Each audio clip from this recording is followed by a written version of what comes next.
So, you've heard the buzz about Borderlands 4, seen the crazy sale numbers, and you're ready to become the ultimate vault hunter. That's what I'm talking about, baby. But before you dive headfirst into Kairos, there are some crucial things that you absolutely need to know. Things that the game doesn't tell you up front, but will save you hours of frustration and help you actually enjoy what might be the best Borderlands game yet.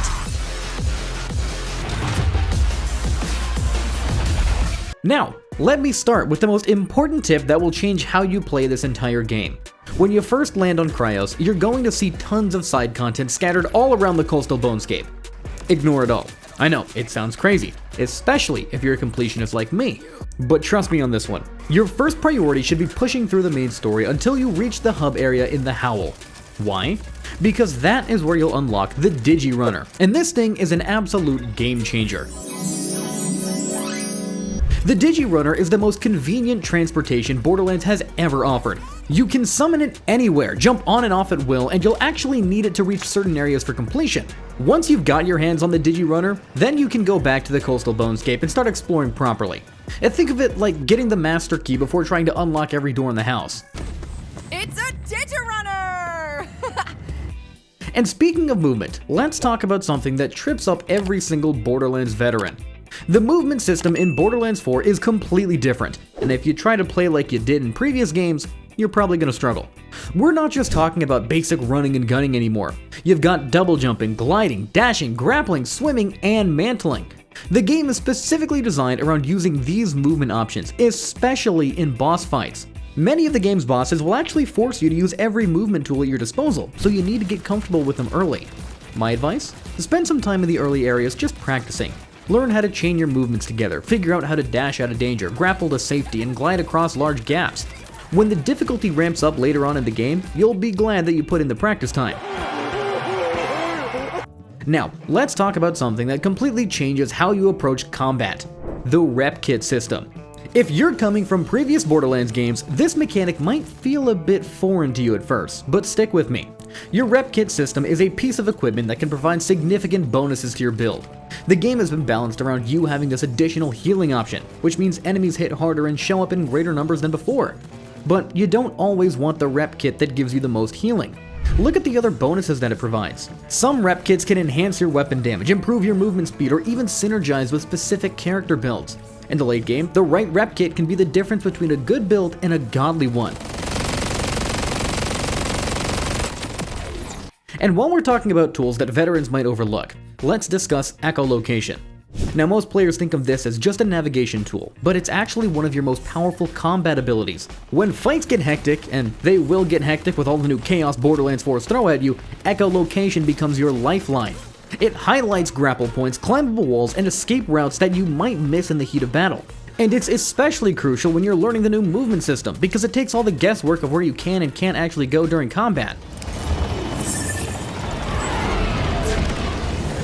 Okay, I know I told you to just rush through to the Digi-Runner first, but once you do have it, please don't ignore the side content entirely. Even if you're someone who usually mainlines the story, Borderlands 4 will punish you for being underleveled. The enemy scaling in this game works one way. Enemies will scale up to your level, but they won't scale down. If you're below the recommended level for an area, you're going to have a miserable time. The difference between being appropriately leveled and being 5 levels behind is night and day. And if you absolutely hate doing side quests, at least focus on activities that give you SDU points. These upgrade your storage capacity and your ammo counts, which becomes incredibly important in the longer encounters later on in the game. Now, this next tip is gonna sound a bit strange to anybody who's played previous Borderlands games, but purple weapons are actually incredible now. I'm talking potentially better than some legendaries incredible.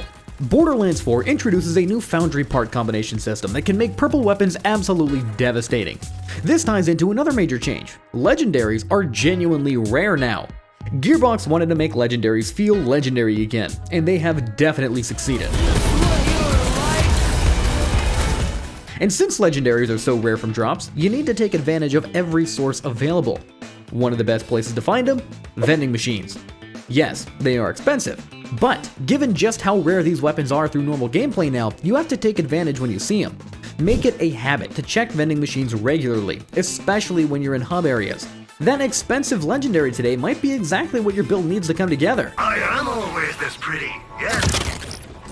And while we're talking about combat, let's discuss something that is way more important than most players realize: your ordnance. Grenades, throwing knives, and heavy weapons aren't just supplementary tools anymore. They're core parts of your combat rotation. Since ordnance is rechargeable now, you'll be using grenades and throwing knives constantly. They're up way more often than your action skills, and with the right perks and skill tree combinations, they can deal massive damage. Heavy weapons have longer cooldowns, but they're incredible for boss fights and tough encounters.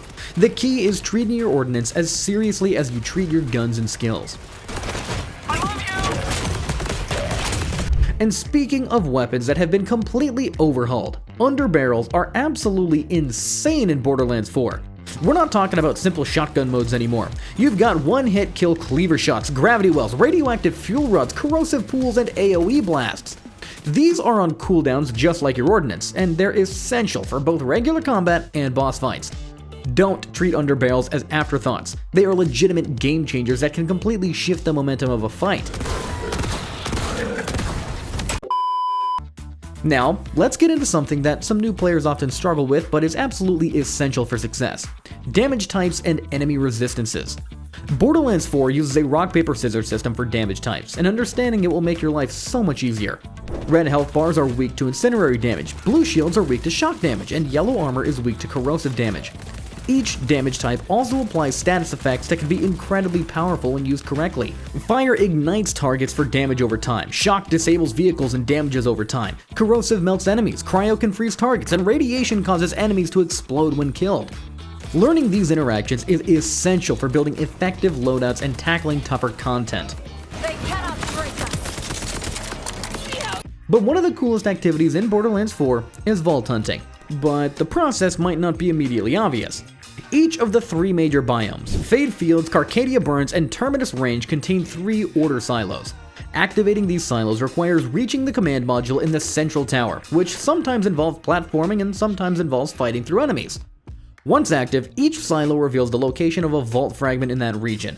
You'll need to collect 3 fragments per region using the dynamic tracker system, then locate the actual vault. Inside, you'll fight through enemies and face off against a primordial Guardian boss. The loot here is incredible, and defeating your first Guardian gives you a permanent glider upgrade. But once you've completed the main story, you'll gain access to weekly activities like Maurice's Black Market. This cloak vending machine moves to different locations each week and sells 8 legendary items with different roles. The catch? There are no quest markers to find it. The community has to work together to locate it each week. And once found, you can purchase items. But be careful, buying something or leaving puts the machine on cooldown for several hours. There's also a fishing system that uses your grappling tool. Look for splashing areas and bodies of water, but don't just immediately grapple. Wait for the white pulses around the fishing icon to stop and the icon to wiggle, then grapple immediately for the best loot results. And as you progress through the game, especially in endgame content, you'll encounter enemies with special modifiers. These range from helpful ones like Arms Dealer, drops extra loot, and Bougie, drops loot and iridium, to challenging ones like Elemental Eater, resistant to elemental damage, and Regenerative, constantly heals. Understanding these modifiers helps you prioritize targets and adjust your tactics. Some modifiers make enemies worth focusing down for their rewards, while others might make you want to avoid them unless necessary. And lastly, please don't overlook your bank system, especially once you start farming legendaries. You can mark items in your inventory and immediately send them to your bank at no cost, which is perfect for storing gear that you want to evaluate later.